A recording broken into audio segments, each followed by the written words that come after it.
Well, hello, YouTube. Steve Patton with General Patton Bushcraft back with you, friends. I'm back out in the backyard, and I got the goods, friends. I got the goods on episode 5, the show notes, the official recap of the Alone Season 13, episode 5, titled Thin Margins. Stay with me. Thank you so much for stopping by General Patton's Bushcraft and Self-Reliance on YouTube. I appreciate everything you do for the channel and all your support. All right, friends, this is the official recap, the official show notes of Alone Season 13, Episode 5, titled Thin Margins. And you know, every show starts out with a quote from a famous individual. And this show's quote is from Albert Schweitzer. Quote, "I am life that wants to live in the midst of life that wants to live." All right, friends, the show starts out on day 14, 9:23 a.m. 7 people remain, friends. And the show starts out with Will, the 37-year-old from Alaska, USA. And he's building a nice log pole frame chimney for his shelter. Then he takes a quick break. He performs a little skit, friends. A rabbit skit that has to do with his native grandfathers, and he's got some rabbit fur as a mustache, white rabbit fur as a goatee to make himself look like an elder. And he shows us a pretty cool skit about a rabbit knocking on his shelter door wanting help because someone's hunting him. Cool little skit on Will. And he goes back to building that chimney. It's getting cold, friends. Snow. They're getting snow now, light snow on the ground, not just in the mountains, on their actual shelters and around their area now. And so we see him bring in some mud, and he lines that chimney, those poles, with some mud, and he starts a fire in that thing, friends. About 2 o'clock in the afternoon, he's all done, builds a fire, and that thing is working perfect. The smoke is going right out the chimney, and he's going to be nice and toasty in his shelter. Will's looking strong. All right, day 14, still 2:17 p.m., and the show goes over to Jax. She's the 40-year-old from New York, USA, the only female amongst the 7 remaining, and she's finishing up her shelter. It's just a square log pole, super low profile. She has to crawl in through the door. Once she gets in there, it's got a little bit of dome to the roof, and she's finishing up that permanent shelter. It's looking pretty good. She applies a bunch of moss to her bed, and that thing's looking pretty comfortable. She started building that thing on day 9, and she's been at it for 5 days so far. 35 degrees, friends. She's done loading that moss on the bed, and she goes down to the water to deploy that gill net that she made. All right, day 15, 8:26 a.m., and the show goes over to Aaron. And Aaron's out calling for moose. 40 degrees. He's the 40-year-old from British Columbia, Canada, friends. And a moose, a big moose, that thing can provide a lot of meat, a lot of fat. About 700,000 calories if he can get a moose, friends. Stays out there calling. It's cooling off. It's about 32 degrees now. No moose yet. And we see that Aaron's lost 25 pounds so far since the launch. He checks the fishing lines. He's out there he's got these passive lines set on the water bank. I don't know if it's a river or delta, pond, lake, whatever it is. There's water everywhere, friends, but he's using squirrel guts to fish to try to catch some of that big northern pike. Nothing. So he goes hiking, looking for tracks in the snow, friends. I told you there's light snow on the ground now, and we see some really cool footage of a lynx. This big old lynx was following him down the river, friends. Aaron, on the way back, he tells us about that lynx.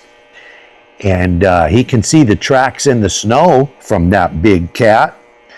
heads back to the shelter, and the local hunting regulations, they only allow for trapping of the lynx.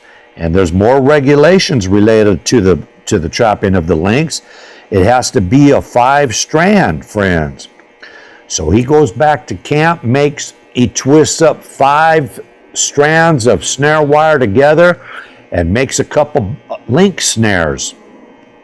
Sets them on the game trail where he saw the tracks. All right, day 15, 11:49 a.m., and the show goes back over to Jack's. Light snow, friends. Light snow all around. She goes down to check the gill net. Nothing. Heads back to the shelter. She needs fish. She knows that she needs some fat, friends. And so she thinks about it, ponders on it a little bit, switches up her strategy, friends. She's going to go for some big old beaver. And those beaver, they're loaded up with fat. They're getting ready for winter, friends. All right, day 16, 1:08 p.m., the show goes over to Ziga. Ziga's the 35-year-old from Kosevji, Slovenia. Shoots another squirrel. We see that. So 5 squirrels so far for Ziga. And we see his tarp shelter, friends. It's day 16. He's still in a tarp shelter. No permanent shelter yet for Ziga. So he gets that shovel head that he brought. Remember, he didn't bring a ferro rod. I think he opted for the shovel, and his plans are to dig down into that soft, mossy ground, friends. And I think he wants to dig down, so we see him dig down about 2 or 3 feet, and then he's going to build a log pole A-frame over the top. That's his strategy. But as he's digging, he runs into some permafrost. And friends, that's some frozen ground that never thaws out. So he thinks about it for a little bit, thinks about moving, but remember, he hiked a long ways away to a new permanent shelter location from the spot that he was dropped off on. He thinks about the permafrost, and he goes, nah, he thinks he can deal with it, so he keeps on digging. All right, day 16, still 3:24 p.m., the show goes over to Nero. He's the 40-year-old from New South Wales, Australia, and he's working on rendering fat from that huge, massive 45-pound adult beaver that we saw him trap last show. And if done right, if Nero does a good job, he can render 5 pounds of fat from that one beaver, friends. He renders down a big old cup. He's got a container. I don't remember where he got that container, if he found it or if his snare wire came in it or what. He might have found that one. Maybe I just missed that on the show. But anyways, he takes a break from rendering that beaver fat, goes down to check his snare lines. And he's got a lot of food, friends. He's got rabbits back at camp. He's got that big old beaver. He finds a live rabbit in one of his snares, friends. And he works on getting that noose off that snare wire around that rabbit's neck, that snowshoe hare's neck. And he decides to let that live rabbit go. And he unhooks it from the snare line. That rabbit, you can see it's still breathing. His stomach's still moving. Finally, that rabbit takes a few minutes. He catches his breath and off he goes. That rabbit gets to live for another day. Checks the rest of his snare lines. He's got another dead rabbit on his snare line. So Nero, the 40-year-old from New South Wales, Australia, he's got a lot of food, a lot of rabbits, and that big old beaver. Day 16, 6:32 p.m., show goes back over to Jack's. The young lady from New York, USA, she sets up a beaver snare. Nothing in the gill net. And she decides she wants to look for the beaver lodge, friends. She figures if she can find that beaver lodge, then she can set up some snares around it and increase her chances of getting one. She's hiking along the water's edge, friends. She sees a live beaver swimming, and she sees a dead beaver right on the water's edge, friends. She checks it out, and it's kind of stinky. It's been there for a while. And she shows us some footage of that live beaver swimming off. Found a dead beaver and a live beaver. And I'm not sure if she found the lodge, but it did look like there were some logs. A partial lodge setting. I'm not sure if that's the beaver lodge. We might have to wait till the next show. All right, friends. Day 17, 11:01 a.m. The show goes back over to Ziga, the 35-year-old from Slovenia, and this is where the show gets super interesting and fun, friends. Spoiler alert, friends.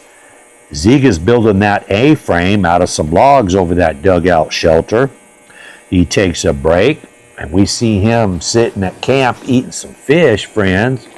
And as he's eating, he hears some loud noise, friends, right there in the thick brush in the woods, friends. And I'll be darned, it's a massive, big old moose, friends. This thing wanders right into his camp. Whew. Man, Ziga picks up his bow and arrow. And friends, this thing just come broadside right in front of him. It looked maybe 20 yards off. There's a few trees and stuff in the way, but he gets a shot off, friends, and he's pretty sure it's a lung shot, friends. He can hear the thing bubbling and breathing, friends. It's a lung shot. And friends, Ziga's heart is pounding, friends.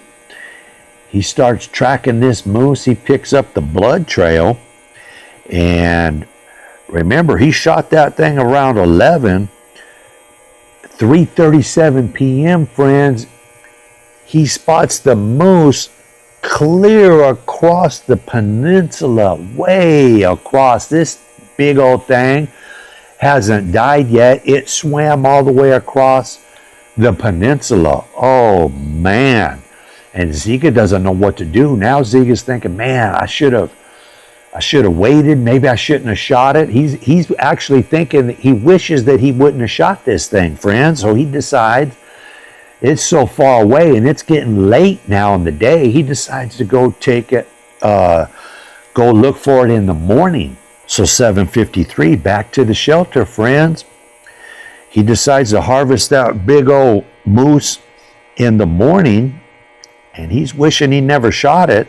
So 10:37 in the morning, he hikes over there, friends. He strips down, takes his shoes off and his pants off because they're making noise.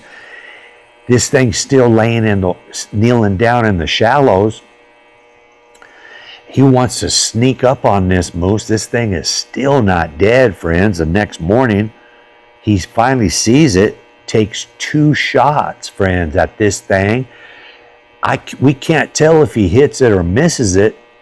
The moose starts swimming off back towards his camp. Friends, Ziga's only got 1 arrow left, friends. And 3:14 on the second day, friends, he tracks that moose down. It's up in the thick brush. It's finally dead. Oh, man. And we see some footage of him out there with his headlamp. He's harvesting that big old moose. Wow, exciting. All right, friends, the show ends right there with Ziga harvesting that big old moose. That was pretty exciting, friends, when that thing swam all the way across the peninsula. The show ends right there. There's still 7 people left. This show's pretty fun. There's lots of food for everyone, seemingly. And this would be a good time to hit that subscribe button, friends.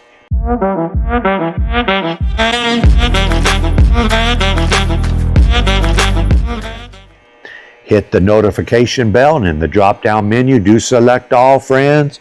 I'm going to be recapping, God willing. I'm going to be recapping and bringing you the show notes until season 13 is over with. But I want to sincerely thank you for stopping by the channel. I appreciate everything you do for the channel. All your likes, all your views, all your shares, most importantly, all your comments. It's getting good, but I still got my money on Will, friends. I forgot to tell y'all, we seen him faint. Will fainted, friends. I forgot to cover that.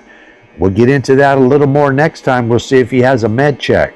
But Until the next week, friends, please, please don't depart from the faith. And if you haven't already, give your life to Christ. Do it today. Don't wait. And as always, God is good. God is great. I see y'all on the next video. Already got a date.